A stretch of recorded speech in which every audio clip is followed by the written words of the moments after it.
आज का हमारा पहला वर्ड इज़ वेनरेट। इसका मतलब होता है टू रिस्पेक्ट, वर्शिप, ऑनर। तो इसको हम याद कर सकते हैं विनर से। तो विनर जो होता है उसको हम लोग ऑनर करते हैं, उसकी रिस्पेक्ट करते हैं, तो उससे याद कर सकते हैं। फिर सेकंड वर्ड इज़ वेरी।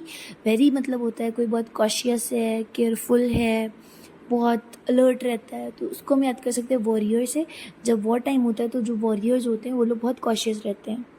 फिर थर्ड वर्ड इज़ टेनेशियस। इसका मतलब होता है आप बहुत ज़्यादा मतलब आपने दृढ़ निश्चय कर लिया, रेजोल्यूट हो आप, मतलब डिटरमिन्ड हो गए हो कि आपको ये करना है तो करना है। तो टेनेशियस को मेमोराइज कर सकते हैं 10 मतलब वो 10A है, मतलब उसने पहले वो 0 थी बट अब उसने इतनी मेहनत करी, इतनी रेजोल्यूट थी वो कि अब वो 10 पर पहुंच चुकी है और A भी उसको मिला है।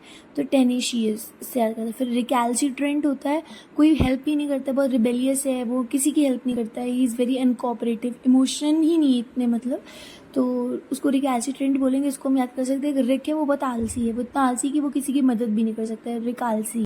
फिर सर्कमस्पेक्ट का मतलब होता है आप बहुत कॉशियस हैं, केयरफुल हैं, तो उसको बोलेंगे सर्कमस्पेक्ट। एंड इसको मेमोराइज कर सकते हैं हम लोग। एक सर्कल में इंस्पेक्शन चल रहा है, अगर एक सर्कल है, मतलब सर्कल मीन्स ग्रुप है, उसमें इंस्पेक्शन चलेगा तो क्या होगा, सब मतलब बच्चे बहुत ही ज़्यादा केयरफुल होंगे कि कहीं कोई गलती ना निकल आए, कोई मिस्टेक ना दिख जाए, तो उससे याद कर सकते हैं हम लोग। फिर मिसैंथ्रोप मतलब होता है कोई इंसान जो अकेला ही रहता है, बहुत सेक्लूडेड, बहुत लोनर है, आइसोलेटेड है ना, थोड़ा सन की टाइप समझ लो, सिनिक है, तो उसको हम याद कर सकते हैं मिस एंथ्रोप से। मतलब उसके अंदर एंथ्रोप वाले फीचर्स मिस हो गए, मतलब एंथ्रोप मतलब ह्यूमन फीचर ही नहीं, ह्यूमंस को पार्टनर चाहिए बट उसके अंदर नहीं है, तो वो लोनर है। फिर नेक्स्ट वर्ड इज़ ऑब्स्टिनेट। इसका मतलब होता है बहुत स्टबर्न, बहुत ही इनफ्लेक्सिबल, तो इसको ज़िद्दी बोलते हैं जिसको, इसको याद कर सकते हैं हम लोग। ऑब्स्टिनेट में टीनेज आ रहा है, तो टीनेज वाले जो बच्चे होते हैं, जो टीनेजर्स होते हैं, वो बहुत ज़िद्दी से होते हैं, मतलब उनको बस मतलब क्या ही बोले, अगर उनसे फ़ोन छीन लिया जाए और उनसे बोले पढ़ो तो वो लोग को फ़ोन चाहिए, तो वो बहुत स्टबर्न टाइप होते हैं। We all were stubborn at our teenage. फिर उसके बाद है लैकॉनिक। लैकॉनिक ऐसी चीज़ जो ब्रीफ है, कंसाइज है, टर्स है, प्रिसाइज फॉर्म में है, मतलब बहुत ही समराइज है, एब्स्ट्रैक्ट फॉर्म में, उसको बोलते हैं लैकॉनिक।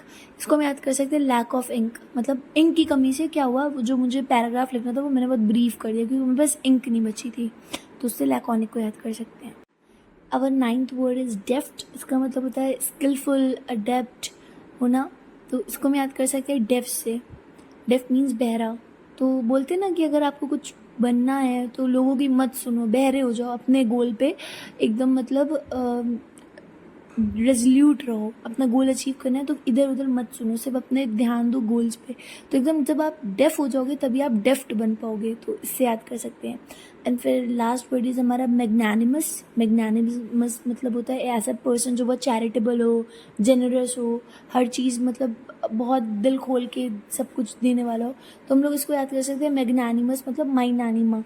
तो हमारी नानी माँ लोग क्या होती है, जब हम जाते हैं हम लोग को कितने पैसे देती हैं, तो हम लोग इससे याद कर सकते हैं माई नानी माँ is very generous, magnanimous.